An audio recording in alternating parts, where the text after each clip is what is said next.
Hello, welcome back to Monster Train. In today's intro, I'm just going to tell you, I have two things I want to tell you. The first one is that this is the second time I've done this intro. However, the first time, instead of pressing start recording, I just muted myself. So you can already guess what time of day it is. The second part of the intro is the part where I tell you that it's 3:30 in the morning, and then I say, yeah, but I don't know why it's 3:30 in the morning.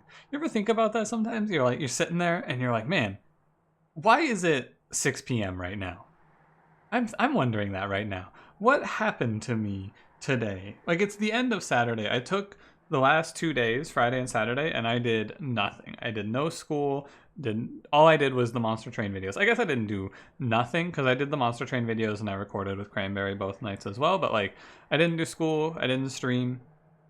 I tried to just have 2 days of doing nothing because, I don't know, I do school every day and it gets to be a little much. This is my biggest problem with online schooling is I can just do school every day. So that's what I do for like an hour or two per day. But then every now and then I have to take a day and go, okay, I'm doing nothing today. Anyway, yeah, it's 3:30 in the morning and I don't know why. I don't know what I did today. I don't know. I kind of was like, man, I need to just start this episode before I start losing it, because I tried to recall what I did today. I was like, I don't know, I raided in WoW for 3 hours and then I woke up a little later. I woke up like 30 minutes later than I usually do, and it's that's it, 3.5 hours. It's now 3:30. I must have woken up at midnight. Anyway, yeah, I really I guess I also like account for an hour or 2 hours because I recorded with Cranberry, but still I'm missing like 8 hours of my day. That's not an insignificant amount of my day that I am just not sure what I did with. However, that's okay. Hopefully you don't mind.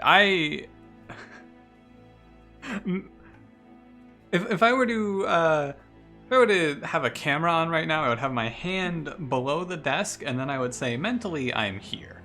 This is after this episode, or at the end of this run, I'm going to try and hit the run history thing. Not every run, but almost every run in the last 7 days has had Umbra or Exile Umbra in it. Yeah, the co-op that I did with Cranberry, we did not have Exile Umbra, we had regular Umbra. But I have played a lot more morsels in the last week than I want to. We went through that period of time where we had a bunch of Stygian, and that period of time was very fun. I liked having all of those runs where I got to play Sirens. I don't know how many more runs of Plink I can handle personally. Anyway, there's one thing that I want to bring to you, even though most people I imagine are going to answer with yeah, I don't care. I was thinking about this is the last thing before I get into the video. I'm sorry if you've skipped 3 minutes in, you're like, oh my god, this guy's still talking, but like, you know, give me another like 30 seconds here. In regards to this series, Monster Train, the DLC is coming out in about a month now. And something that I've been thinking about, and this is like purely for a numbers thing, but I've basically just been thinking about starting the series over, if that makes sense, and taking the episode number back to 1 when the DLC comes out. Just generally, I want to hear your opinions on that, because typically I find that okay, I have accidentally pressed the screenshot button. Yeah, okay. Anyway, typically I find that the first episode in the series is usually, like, there's more interest and more hype in the beginning of a series, so starting on a fresh number might be a smart idea. However, I just want to generally hear your thoughts. I don't think it really matters either way. Like, no one's going to go, oh my god, I can't watch this guy. He started the series over, like, on numerically. But I just kind of wanted to hear your thoughts on that. So please tell me how you feel about that, if you have any specific takes one way or the other. And other than that, I will now begin the video. Sorry for the longer intro, but you know how it is. Sometimes it is this way, I suppose. Don't forget to like, comment, subscribe. You know the deal. We are Awoken, Exile Umbra with Rage Talos, Rage Fell, Patient Seraph, Razor Sharp Perils, and Ensnare. I don't think that Exile Umbra plays very well with Default Awoken. This is my first hypothesis for you. Sap-tap is probably what I want to take here. I imagine that this is going to be a build around the Sentient. This is my expectation. I really like playing Explosive here because Explosive can stand on its own. I think that we're mostly just going to disregard Umbra. We're probably going to play a run similar to yesterday's run, actually, where I have my main floor and then I just have an Umbra unit to bait Patient Seraph away. That's what I'm thinking here. And my main floor is going to be the Sentient just machine gunning a bunch of enemies down with probably like an Animus or a Thorned Hollow. Not Thorned Hollow. An Animus or a Give me a second. I'm going to take this trial, yeah. An Animus or like a Shattered Shell or a Husk Hermit behind to clear the backline. Probably not a Husk Hermit though, because we want some damage scaling for the boss. Taking this trial doesn't really frighten me all that much. I'm fine with it. I am to a point where I'm okay with trading away some Pyre health. Now we might not just trade away some Pyre health. However, I'm okay with trading away a little Pyre health to... Maybe I should have Plinked.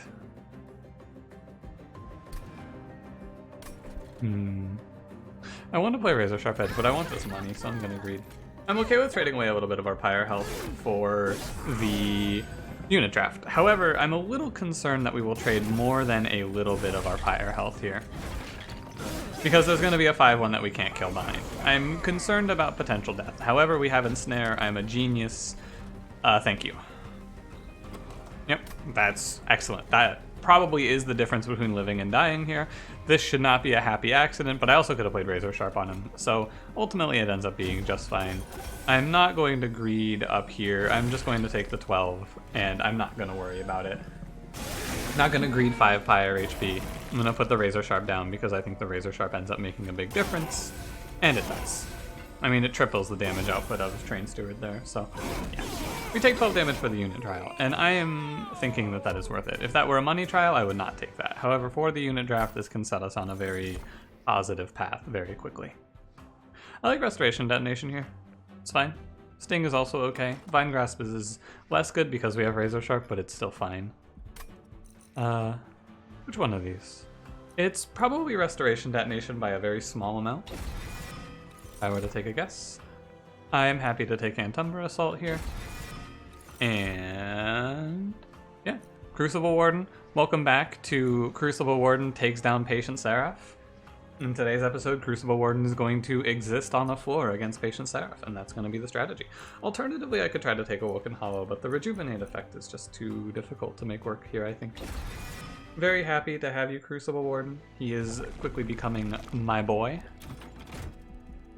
I'm happy to have him. Quick +10 and damage shield 3. Animus of Will, yep. Well, that sounds good to me.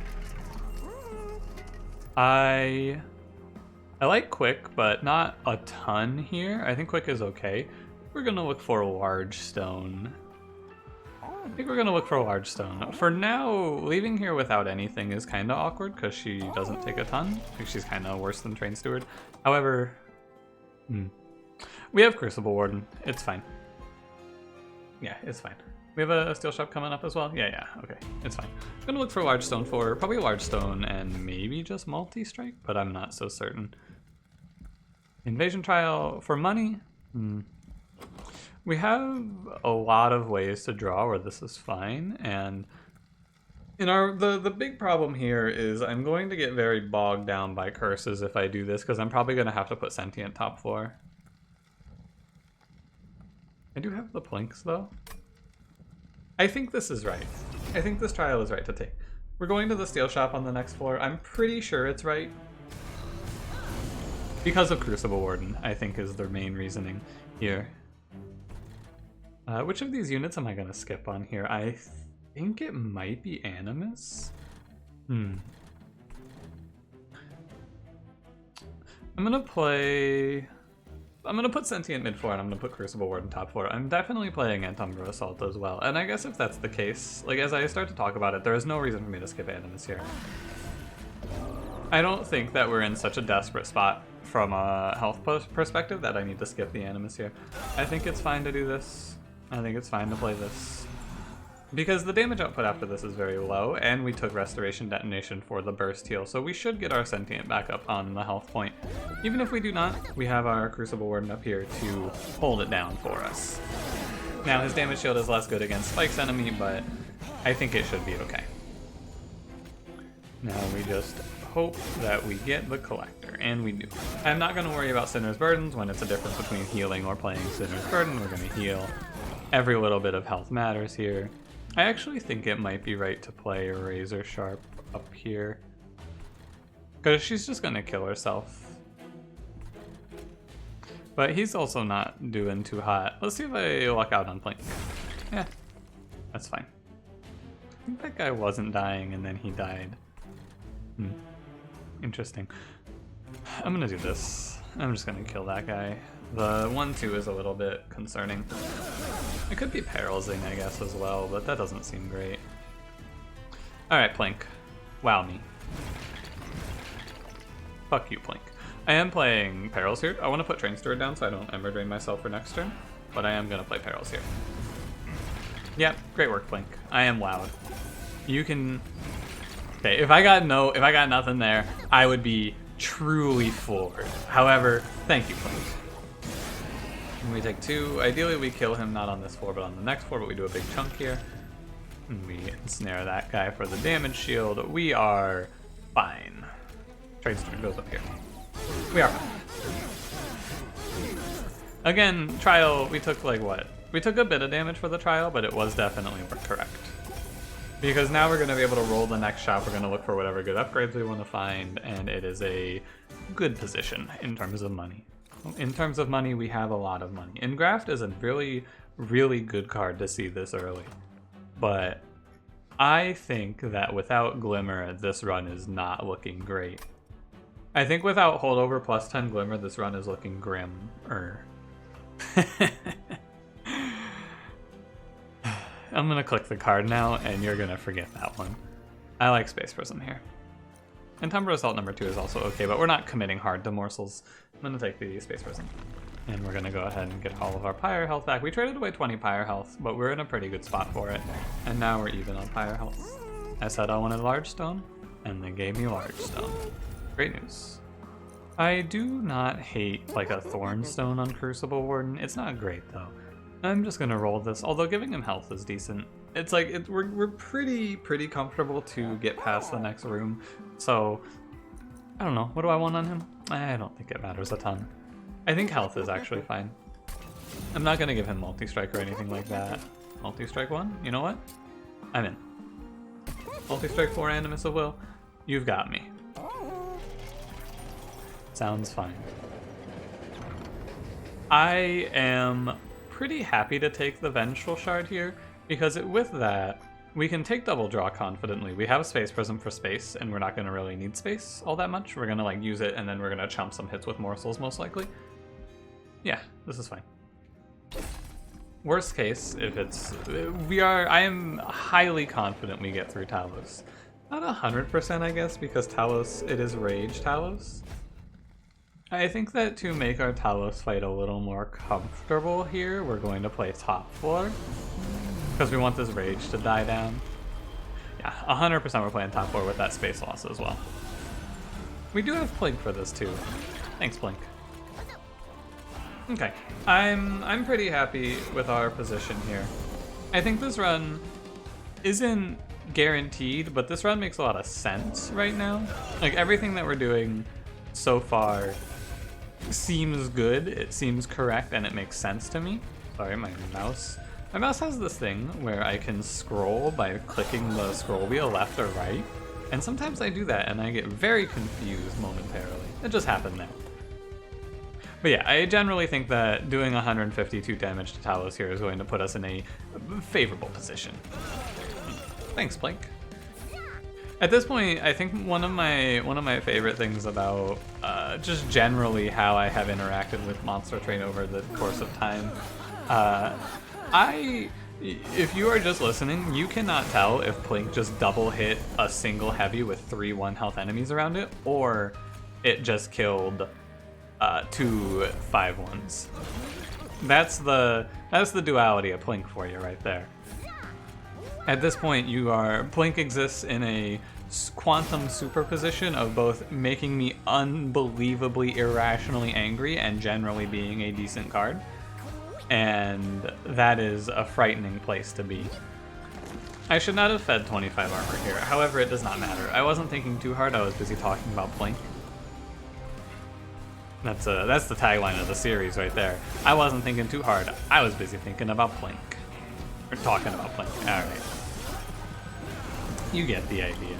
We're like 100% crushing this combat though, we're super far ahead. The biggest thing we're missing on this run is Wildwood Sap, I would say. We have every other piece. If I could add one more thing to this run, it would be Wildwood Sap. However, I will persevere nonetheless. Because we can pick up Awake. I think we can do this with just restores as well. I think there's a lot of ways we can make this work. Because we're going to take a lot of draw, we're going to take down the costs of restores, we're going to thin the deck out, remove the bad stuff. Unleash the Wildwood, I think, is a value card against Patient Seraph. Patient Seraph puts out very high damage, and we don't have big burst heals right now. Even Holdover Glimmer will not be perfect. I'm happy to take this as just one more big burst heal. Yeah, I'm done with units. We have the deck, I'm pretty sure. This is no longer. This is a question now of does this win? This isn't a question of like, are we gonna hit? We've hit. This is just a question of does the strategy that I am about to enact win? I am very not sure. I think it wins though. Plan our path a little bit. We're going to this magic shop for sure. Probably going here, duplicate a good card from the magic shop upgrades, and then remove Empire health. Its rage fell. Probably going to the removals here. Maybe the magic shop though, just for more -1s, and probably going to the magic shop, but maybe just my removals again. So all of this entails a very magic heavy, like magic shop laden path, and I think that it is good to boost ourselves right now with Unstable Vortex instead. We can boost up a little bit of power. I'm not going to go down to 4 without the I'm not going to take the Vengeful Shards out. Not yet anyway, maybe in the future. Light Skift is really, really good. Really, really good. Light Skift is really good. Yeah. That is a very good pickup. I'm just gonna keep saying it's really good. The rest of this episode is me saying Light Skift is really, really good. Light Skift is really, really good here though. It is very strong. Our weakness right now is backline. Armor 15 makes that weakness extrapolated to a great degree. Extrapolated is not the correct word there. I don't need to hear it. I'm going to take this trial anyway. The curses are going to stack up. We have 5 energy, and we will crush through them. We have 6 draw, we have 5 energy. I'm okay with the potential curses because I'm gonna play mid floor, and we're just gonna, with Razor Sharp Edge, overrun them. I do want to ensnare for the draw, but I'm not going to. Right, also curses are every other round. Yeah, for the time being, we are really strong with this Animus of Will. Over time, this will fall off. And we need to definitely get this regen plan off the ground a little bit soon. It is definitely a problem. Also, this trial makes a lot of cards in this deck really bad. Plink, hello. Yes, I am talking about you right now, live on air. I'm talking about Plink. I should maybe Perils, but it's also definitely incorrect. Confident that that's incorrect. Just throw away Train Stewards. Like, Perelsing for Rage is not something that I want to ever say and have to then follow up by doing. Okay. This round, I was a little frightened, and then we drew both Razor Sharp Edges. I am no longer frightened. I'm pretty sure 200 something damage per round, like 230 damage per round is plenty. Yep. It is indeed. I think that at this point we can just purge every single Plink from this deck and we are better for it. I know that the Crucible Warden is going to end up a little left behind, but we'll have Umbra, and Graft is excellent.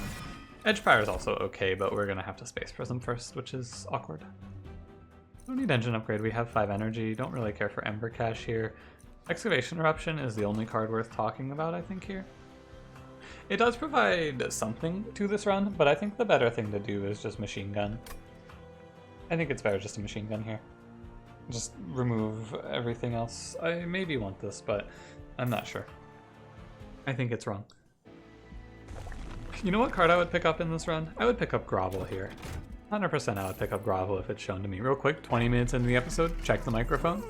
Yep, I have sound coming across.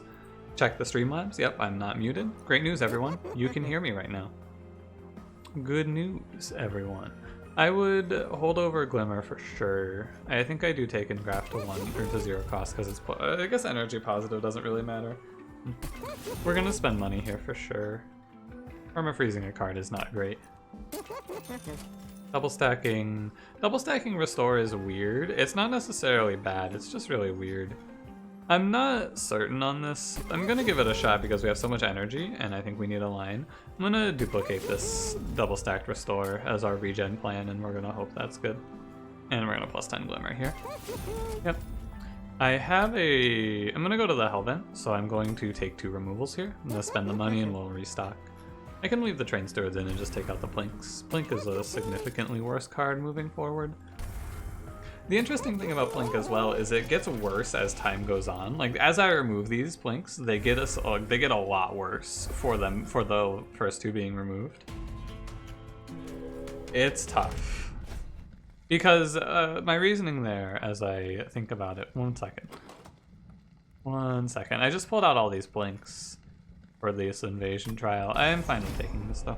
The reasoning there is when I have like 5 Plinks, I can draw 4 in a turn and then usually I'll kill a 9/2.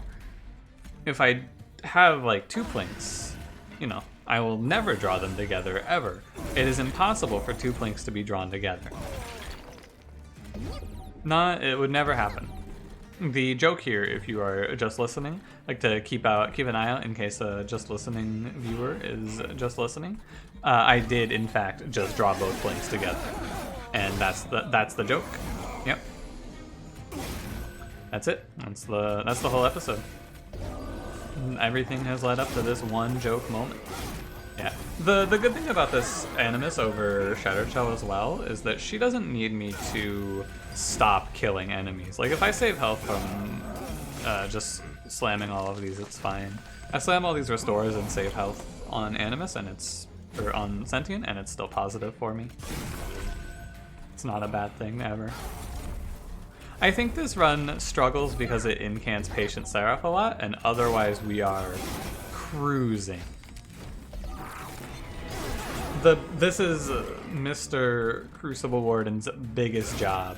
The Great Crucible Warden heist. He has to get us through Patient Seraph somehow.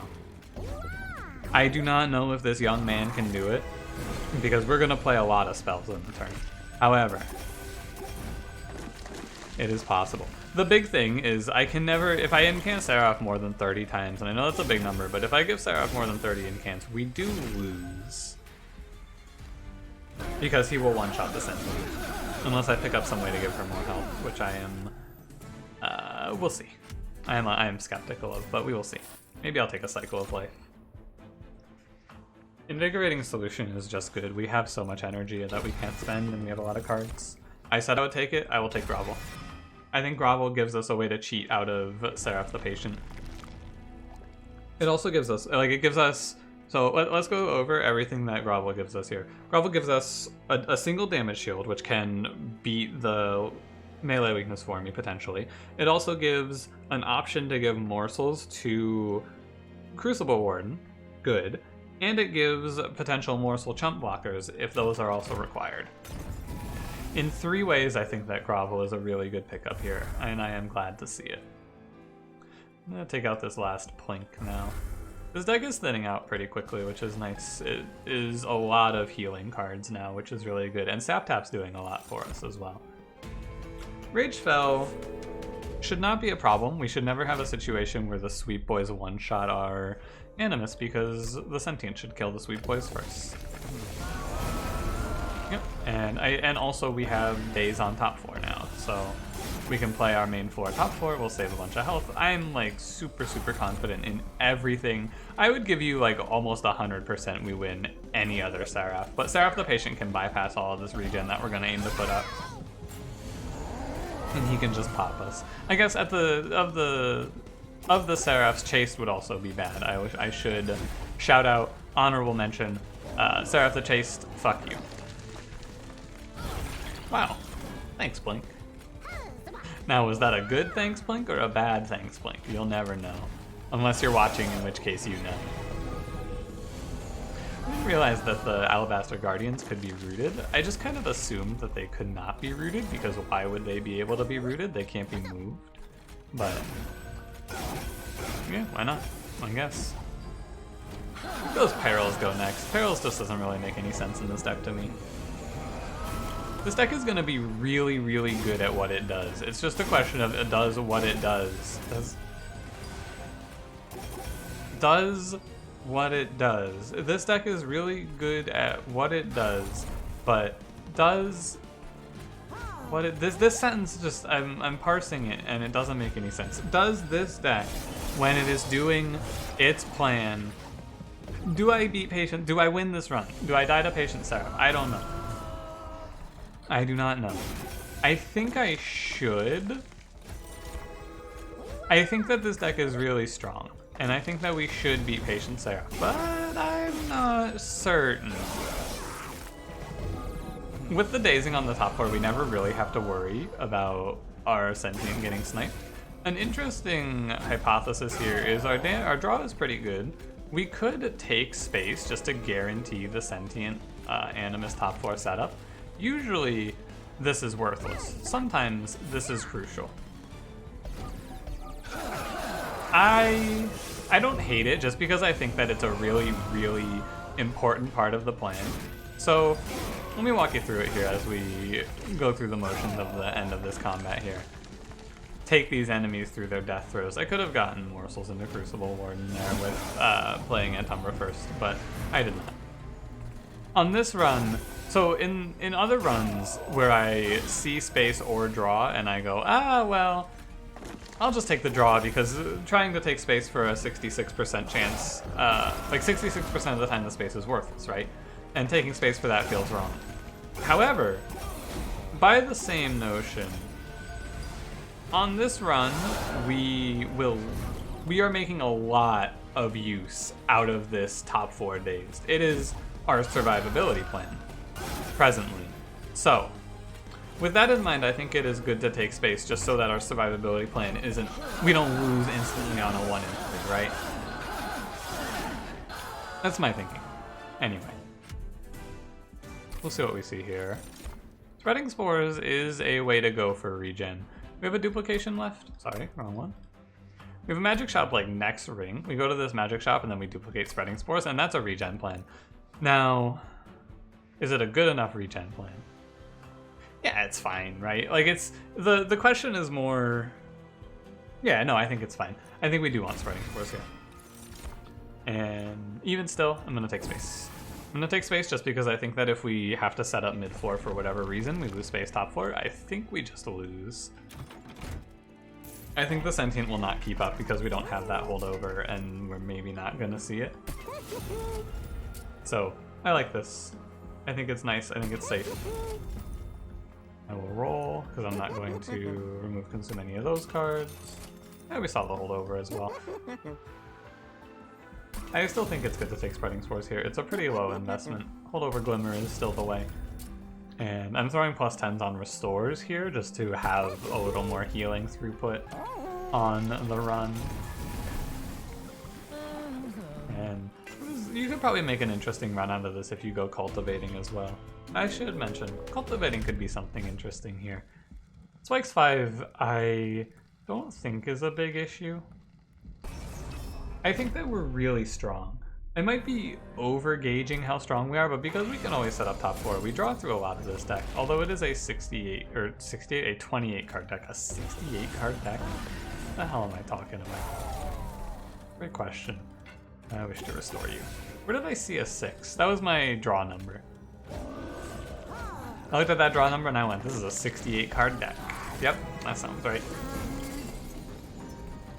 Seems right to me.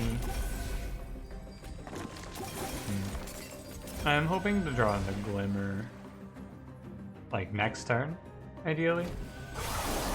I think I had a way to kill that Collector. Did not draw in a Glimmer here. It's not the end of the world. In fact, it does not make a big difference. And by a big difference, I mean it makes no difference. It makes a slight difference because the Animus does not, or she takes damage here.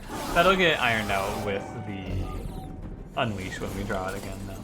And here's our Glimmer. On this turn, I do not care to play Grovel particularly much.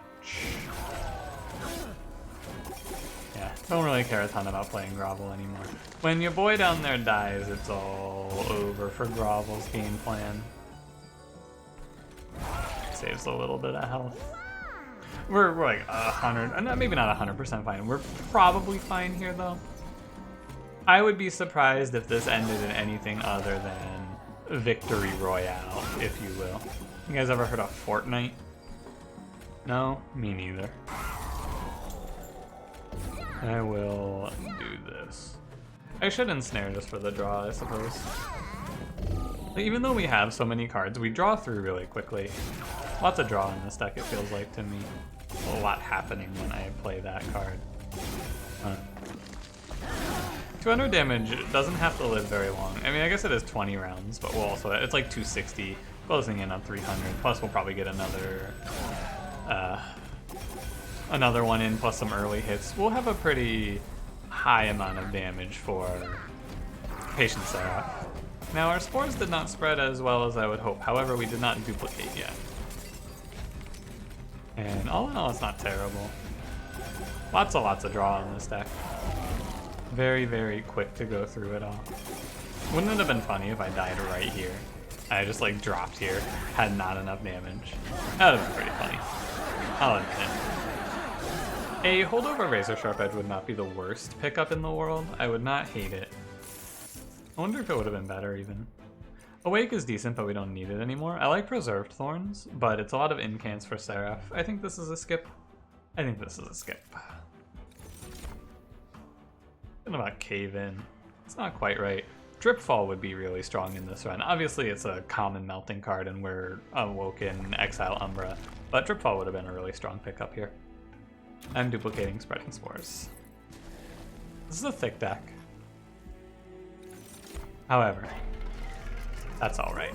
I did say hold over Razor Sharp. Most of our important cards are held over now as well. Hold over Razor Sharp it is. I think I want to pump all my money into removing cards here. Spikes for more damage is not particularly exciting. It'll be worth a lot, but if we have enough where that's a meaningful amount of spikes or a meaningful amount of damage, we should probably win anyway. I hope. Because it's not multi-hitting Seraph. I'm just going to clear these perils out, even though they're letting us do some cool things. And I will roll first. Jackstrips is interesting. Gnarled Root, same thought process as the last one. I'll just remove one more card. I'm not going to bother with cost downs. We have so much energy. I'm going to remove from this run... actually, like, all of these cards are good.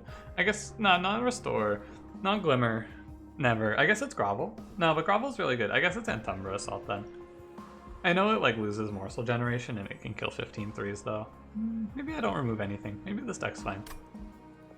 Yeah, maybe this deck's fine. Maybe I just grab a +10 for Antumbra Assault. I grab a reroll, throw a -1 at Grovel, throw a +20 and consume. Probably nowhere. Alright. Yeah, that's fine. I'm happy with where we are. If Seraph is not top 4, I think our odds of winning spike a bit. If Seraph starts on middle or bottom, I think we're in a pretty good spot, because I do not want to rally Seraph here, basically. Great. Same opening as yesterday's. Ideally, he goes top 4 here. Ideally, we see Seraph on the top 4 here, I think. Oh wow, there's Razor Sharp Edge. That's a good throw. I think we want him top 4. I don't think it matters a ton, though. I think this is a little better. I'll tell you why when I know. No, it's good here because... It's good for him to be top 4 here because I don't have to play anything this early in the combat, so we get to bypass... But we get our scaling. We get our scaling going here. We get to throw down the Grovel, even. I guess I could play Space Prism up there, but I'm just going to toss it down here. I don't think I need it. And throw regen here, I'll throw Razor Sharp on and I'll kill one of these. But like, we're not in a position... Could even buffer this hit, but it's definitely wrong. I don't have to play up there. I don't lose a whole lot for not playing up there. I don't have to machine gun any heavies down. So I don't have to incant him on that turn. And that means... also, I got to set up this Crucible Warden to just tank around for us for free, which is very good too. 2, 3, 4. Yeah, I just play all of these. Okay. Doing a little counting. Okay, good. You should go, wow, that's really good. If this Plink kills both of these, this Crucible Warden potentially takes like way more rounds than he ever should. I can Glimmer him too, actually. Definitely better. I should have played top 4. Yeah, definitely. It only takes 1. I guess I don't care if he takes 1. Yeah, that's fine. I should have Glimmered top 4 though, absolutely. Also have ensnared top 4. I'm gonna play... I don't need to worry about like glimmering top 4 for any actual reason. I can just do it like this. There's nothing stopping me. We're on turn 4 and Seraph has incanted 0 times, which is a really, really strong sign. Like if we keep him low, I think the spreading spores are worth because it's 2 regen and he only gains 1 attack. So it's a net positive, but mostly I'm going to focus on keeping him lower here. I am ecstatic with how long this Crucible Warden is going to hang in there. My man is holding it down. And I'm going to Razor Sharp this floor. And Graft is fine. Like, I'm missing value on Rejuvenate triggers, but it's fine. It doesn't matter. It doesn't need that. You're gonna... Oh. Crucible Warden, you absolute monster. Look at him. I can throw him some morsels too. Throw the damage shield up here. This is, once again, if there's one thing to take away from the runs that we have had with Exile Umbra, Crucible Warden is he's a monster. He's a legend, he's a beast. There's so many words that I can tell you. The Crucible Warden single-handedly carried us through this combat. I have no problem saying that to you here. He ate like 5 melee weakness turns and kept Seraph off of top 4 consistently so that we could just scale this regen up. I am joining, I'm actually starting the Crucible Warden fan club if you would like to join. We're gonna meet tomorrow on the next episode where I play Exile Umbra and get carried on Patient Seraph by Crucible Warden. Yeah, because we have 432 damage, 462 damage here per round, increased by 40, so it's even higher now. And we have 30 regen. And Seraph the Patient, on this run where I was worried about incanting Seraph the Patient too much, Seraph the Patient has 3 increased attack. He incanted 3 times, so goodbye. And also, of course, Light's Gift saved us a lot of health as well. But this run, and we had a little bit of luck involved in it as well, but we dodged so much melee weakness on the Sentient when our only fear was the Sentient getting one-shot by Patient Seraph, or not one-shot necessarily, but killed over 2 turns by Patient Seraph, where it's like, he chunks her for like 30 on one turn. Like turn 1 he chunks her for 30, but he would chunk her for 40, but then she heals like 10, and then the next turn he hits her for another big hit, and she just drops, right? Light's Gift insulated against that. Crucible Warden saving us a lot. My man, Crucible Warden. My man. Thanks, Crucible Warden. Don't forget to thank your local Crucible Warden today. I feel like this, I'm gonna go, right, I promised you a run history peek as well, but I really feel like in the last couple of runs, spoilers for the last few days, by the way, we have played, so we started with Awoken Stygian, yep, and then, are these also Exile Umbra? Hang on, how many Exile Umbra runs have I had recently? Oh, this is regular Umbra. Oh my god. But yeah. I wish I could see easily what they were. Can I like scroll through these either? No, okay, so this is a lot more work to see Exile Umbra, but it's like 1, 2, 3, 4, 5, 6, 7, 8, 9 of the last 10 runs have had Umbra in them. Oh no, you know, not counting these losses, I guess. So you can just count this as 1, but still. 9 of the last 10 runs have had Umbra. Crazy. I feel like I've learned a lot about Umbra in this like impromptu Umbra training session though, and it's mostly just picking up 1 Gorge unit and like 2 Morsel cards is gonna pay dividends a lot of the time. As long as it's not Allied Construct. Anyway, thank you for watching. If you enjoyed it, don't forget to leave me a like. Subscribe if you want to see more. I'll see you in the next one. Have a good one.